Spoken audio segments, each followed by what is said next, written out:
క్రీస్తు ప్రశస్త నామములో మీకందరికీ శుభాభివందనాలు తెలియపరుస్తున్నాను. ఈరోజు ఇజ్రాయెల్ అనే దేశం వార్తాపత్రికల్లో చాలా మెయిన్గా మనకు కనబడతా ఉంది. ప్రపంచంలో చాలా దేశాలు ఉన్నప్పటికీ ఇజ్రాయెల్ దేశం అంతగా ప్రాచుర్యం పొందడానికి కారణాలు ఏంటి అని ఆలోచన చేస్తే, ఇజ్రాయెల్ దేశం యొక్క పుట్టుపూర్వోత్తరాలు పరిశుద్ధ గ్రంథం బైబిల్లో మనం చూస్తుంటాం.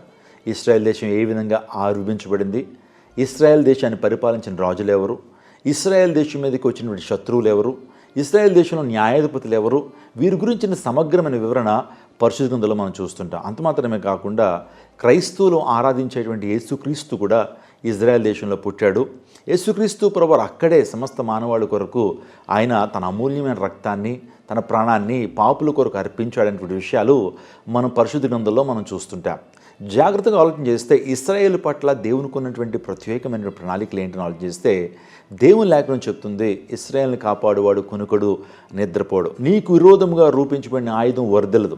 మీరు పాత నిబంధన అంతా చదివితే కనుక ఇశ్రాయేల్ మీదకి చాలా రాజ్యాలు దండెత్తి వచ్చినాయండి. వారిలో ప్రధానంగా చెప్పాలంటే ఫిలిస్తీయులు, అమాలేకీలు, అమ్మోరీలు, మిద్యానీయులు, ఇలాంటి వారందరూ కూడా ఇశ్రాయేల్ మీద విజయం సాధించాలని వారి మీద మోహరించి వచ్చినప్పుడు యెహోవా దేవుడు వారికి విజయాన్ని ఇచ్చినట్లుగా, అద్భుత రీతిగా వారి పక్షాన యెహోవాయే యుద్ధం చేసినట్లుగా దేవుని లేఖలో మనం చూస్తున్నాం. యుద్ధము యెహోవాదే. ఇశ్రాయేల్ పట్ల దేవుడు యుద్ధం చేసి వారికి విజయాన్ని ఇచ్చినట్లుగా మనం చూస్తుంటాం.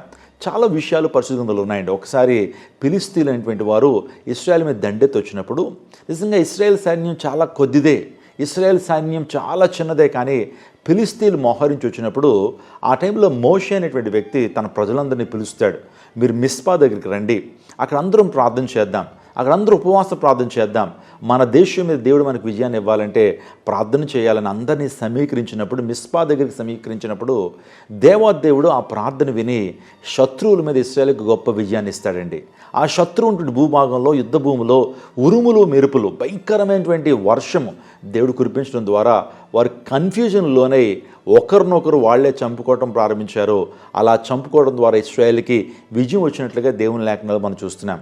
అంటే దేవాది దేవుడు, యెహోవా దేవుడు ఇశ్రాయేలుకి విజయం ఇచ్చినట్లుగా దేవుని లేఖనాల్లో మనం చూస్తున్నాం. ఈ దినాల్లో కూడా దేవుడే ఇశ్రాయేలుకి విజయాన్ని ఇస్తున్నట్లుగా మనం గమనించగలుగుతాం. జాగ్రత్తగా ఆలోచన చేస్తే మొసాద్ అనేటువంటి ఈ యొక్క ఇంటెలిజెన్స్ వ్యవస్థ, గూఢచారి సంస్థ, ప్రపంచంలో చాలా దేశాలు ఉన్నాయి, వాటికి కూడా గూఢచారి సంస్థలు ఉన్నాయండి. కానీ ఇజ్రాయెల్ దేశకున్న మొసాద్ మాత్రం చాలా ప్రత్యేకమైనది. చాలా పకడ్బందీగా వారు పనిచేస్తుంటారు.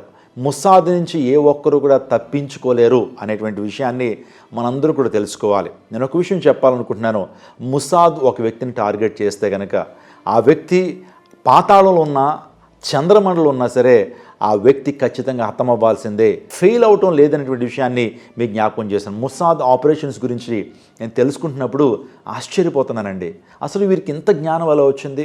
భారతదేశంలో మేఘాలయ అనేటువంటి స్టేట్ ఎంతైతే ఉంటుందో ఇజ్రాయెల్ దేశం మొత్తం అంత ఉంటుందండి. ఇజ్రాయెల్ దేశం యొక్క పాపులేషన్ ఎంతో తెలుసా అండి? Just 98 lakhs, close to 1 crore people. ప్రపంచం ఈ రోజున ఆ దేశం వైపు చూస్తుంది, ప్రపంచ దృష్టిని ఆకర్షిస్తుంది. ఇంకో మాటలో చెప్పాలంటే అమెరికా గూఢచారి వ్యవస్థ కూడా ఈ యొక్క మొసాద్ ముందు బలాదూరేనండి. ఇంకా ఇండియా కావచ్చు, బ్రిటన్ కావచ్చు, ఈ యొక్క గూఢచారు వ్యవస్థలన్నీ కూడా ఇజ్రాయెల్ గూఢచారి వ్యవస్థను మొసాద్ను చూసి నేర్చుకుంటాయి, అక్కడి నుంచి టెక్నిక్స్ నేర్చుకుంటాయి, మొసాద్ నుంచే వాళ్ళు టూల్స్ నేర్చుకుంటారనే విషయం తెలిసినప్పుడు ఆశ్చర్యపోక తప్పదు. నేను ఒక ఇన్సిడెంట్ని మీకు జ్ఞాపకం చేస్తాను. 2009 సంవత్సరంలో బ్రిటిష్ వార్తాపత్రికలో ద టైమ్స్ అనేటువంటి వార్తాపత్రికలో సీక్రెట్ న్యూస్ని అవి ప్రచురం చేస్తుంటాయి. అందులో ద టైమ్స్ న్యూస్ అనేటువంటిది కూడా ఒకటి. ఇరాన్ ప్రభుత్వం చేపట్టిన ఒక రహస్య పరిశోధనకు సంబంధించినటువంటి ఆ విషయాన్ని వారు బయట పెట్టడం జరిగింది. ఇరాన్ ప్రభుత్వము ఒక టెస్ట్ చేస్తుందండి. ఏం టెస్ట్ అనంటే అణ్వాయుధ పరీక్ష చేస్తుంది. అంటే యాటమ్ బాంబ్ని తయారు చేయని ఉద్దేశంతో అణ్వాయుధ పరీక్షలు చేస్తున్నప్పుడు దాన్ని బయట పెట్టారు. అది సీక్రెట్గా వారు చేస్తున్నారు, కానీ ప్రపంచానికి వెల్లడి చేశారు ద టైమ్స్ న్యూస్ పత్రిక వాళ్ళు. దాని పేరు ఏంటంటే field for the expansion of department and advanced technology అనేటువంటి ఈ యొక్క విషయాన్ని వారు పరీక్ష చేస్తున్నప్పుడు, రహస్యంగా ఈ కార్యం జరుపుతున్నప్పుడు ఈ విషయం మొసాద్ కంటపడింది, మొసాద్కి తెలిసింది, అమెరికా దేశానికి కూడా తెలిసింది. వీరు వాస్తవానికి ఇలాంటి యాటమ్ బాంబును తయారు చేయడం విరుద్ధం కదా, వీరు ఎలా చేస్తున్నారని చెప్పి అమెరికా ఆ తర్వాత ఇజ్రాయెల్ కూడా జోక్యం చేసుకున్నారు. ఎలాగన్నా సరే ఆ యొక్క అణ్వాయుధ పరీక్షల్ని మేము డిస్మాంటిల్ చేయాలి, దాన్ని ఎలాగన్నా ఆపాలనే ఉద్దేశంతో అమెరికా ప్రయాసపడుతుంది, ఇజ్రాయెల్ కూడా ప్రయాసపడుతుంటే ఆ టైంలో మొసాద్ చేసినటువంటి కార్యాన్ని మీతో చెప్పడానికి ఇష్టపడుతున్నాను. మొసాద్ ఎంత జ్ఞానయుక్తంగా నిజంగా అండర్ కవర్ ఆపరేషన్ చేసిందో నేను చెప్పేటువంటి విషయాల ద్వారా మీరు అందరూ తెలుసుకో, తద్వారా ఇస్రాయేల్ పక్షాన మొసాద్ పక్షాన దేవుడు ఉన్నాడనేటువంటి విషయం మనకు అర్థమవుతుంది. మెహసన్ ఫకర్జడా అనేటువంటి ఈ వ్యక్తి చాలా మూల పురుషుడిగా ఉన్నాడు, చాలా జ్ఞానవంతుడు. ఈ వ్యక్తి అండర్లోనే మొత్తం ఈ యొక్క పరీక్షలన్నీ కూడా జరుగుతూ ఉన్నాయి. వాస్తవానికి ఆ వ్యక్తి చనిపోయాడని కూడా వారు ప్రకటించారండి. వాస్తవానికి ఆ వ్యక్తి చనిపోలేదు. ఆ వ్యక్తి యొక్క టీంలో చాలామంది ఈ అణ్వాయుధ పరీక్షలు చేస్తున్నారు. ఈ విషయాన్ని మొసాద్ కనిపెట్టిందండి. ఆ వ్యక్తి చనిపోలేదు, కానీ ఇరాన్ ప్రభుత్వం ఆ వ్యక్తి చనిపోయిందని రహస్యంగా ఆ విషయాన్ని ఉంచారని గమనించినటువంటి మొసాద్ ఒక ఆపరేషన్ చేపట్టిందండి. ఆపరేషన్ ఎంత అద్భుతంగా చేపట్టారంటే ఆ వ్యక్తిని, ఆ యొక్క ప్రోగ్రామ్ని, ఆ ప్లాన్ని ఎలాగైనా డిస్టర్బ్ చేయాలనే ఉద్దేశంతో మొసాద్ రంగప్రవేశం చేసింది. సుమారుగా కొన్ని సంవత్సరాలు ఆ వ్యక్తిని పట్టుకోవడానికి ప్రయత్నం చేశారు. ఆ వ్యక్తిని ఎలాగైనా సరే సంహరించాలి, హతం చేయాలనే ప్రయత్నం చేసినటువంటి మొసాద్ చేసిన కార్యాన్ని నేను ఇప్పుడు వివరించబోతున్నాను. 2020 సంవత్సరంలో మెహసన్ ఫకర్జెడ్ అతని ఆచూకీ ఎప్పుడైతే మొసాద్ పసిగట్టగలిగారండి, ఆ వ్యక్తి తన భార్యతో పాటు ఒక కారులో వెళ్తున్నప్పుడు మొసాద్ ఎంత అద్భుత రీతిగా మెహసన్ ఫకర్జెడ్ యొక్క ఆచూకీ ఎప్పుడైతే ఇస్రాయేలీలు గూఢచారైనటువంటి మొసాద్ తెలుసుకుందో, ఏఐ టెక్నాలజీ ద్వారా, ఆర్టిఫిషియల్ ఇంటెలిజెన్స్ ద్వారా, శాటిలైట్ సహాయంతో ఆ వ్యక్తిని మట్టు కరిపించారండి. నిజంగా వారు చేసినటువంటి ఆపరేషన్ చూస్తూ ఉన్నప్పుడు ఒళ్ళు గగురుపాటుకు లోనవుతుంది. ఏం చేశారని ఆలోచన చేస్తే సుమారుగా 1000 కిలోమీటర్ల దూరం ఒక హైవేలో అతను ప్రయాణం చేసుకుంటూ వెళ్తున్నాడు. తన ప్రక్కన తన భార్య ఉంది, జస్ట్ 10 ఇంచెస్ ప్రక్కనే తన భార్య ఉంది. ఇద్దరు వెళ్తూ ఉన్నప్పుడు ఈ యొక్క మొసాద్ ఆపరేషన్ చేసిందండి. ఎలాగో తెలుసండి, శాటిలైట్ నుంచి ఆ తర్వాత ఏఐ టెక్నాలజీ ద్వారా ఆ యొక్క హైవే మీదే ఒక పెద్ద ట్రక్ పెట్టుకున్నారు. అందులో ఒక గన్ అందులో పెట్టడం జరిగింది. ఆ గన్ పేరే FNMAG మెషిన్ గన్.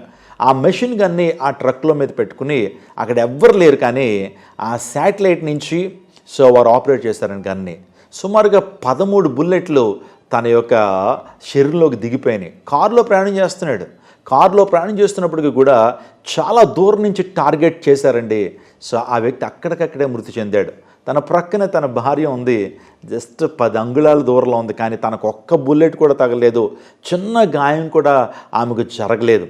అద్భుతంగా మొసాద్ ఆపరేషన్ క్లియర్ చేశారు. వెంటనే అతని చుట్టూ ఉన్నటువంటి రక్షణ సిబ్బంది ఏ కార్ నుంచి, ఏ ట్రక్ నుంచి ఈ బుల్లెట్లు వస్తున్నాయని చెప్పి దగ్గరికి వెళ్ళేటప్పటికి ఆ ట్రక్ అంతా పేలిపోయిందండి. ఒక్క ఆధారం కూడా మొసాద్ అక్కడ ఉంచలేదు. ఆశ్చర్యపడ్డారు. ఎవరు చేశారో, ఎలా చేశారో వాళ్ళకి అర్థం కాలేదు. వెంటనే ఆ ప్రభుత్వం వారు ఒక తీర్మానానికి వచ్చారు, ప్రపంచంలో ఇంత కష్టతరమైన ఆపరేషన్ చేయాలంటే ఏ దేశస్తులు చేయలేరు, కానీ మొసాద్ మాత్రమే చేయగలుగుతుందని వాళ్ళు ఒక పబ్లిక్ ప్రకటన ఇచ్చారు. ఇలా చెప్పుకుంటూ పోతే అనేకమైన విషయాలు మొసాద్ గురించి మనం చెప్పుకోవచ్చు. మొసాద్ అల్లాటప్ప గూఢచార సంస్థ కాదండి, చాలా పవర్ఫుల్ గూఢచార సంస్థ. అది ఎలా ఏర్పడిందో కూడా నేను తర్వాత వీడియోల్లో మీతో మాట్లాడతాను. అసలు ఈ మొసాద్ ఎలా ప్రారంభించబడింది, మొసాద్ అనేటువంటి గూఢచార సంస్థ ప్రారంభించబడడానికి, సీక్రెట్ ఏజెన్సీ ప్రారంభించబడడానికి కారణాలు ఏంటో నేను తరువాత వీడియోలో నేను చెప్తాను. కాబట్టి మీరందరూ కూడా ఈ వీడియోస్ని ఫాలో అవుతూ ఉండండి. చాలా ప్రాముఖ్యమైనటువంటి బిబ్లికల్ ఇష్యూస్ కూడా మీతో మాట్లాడతాను.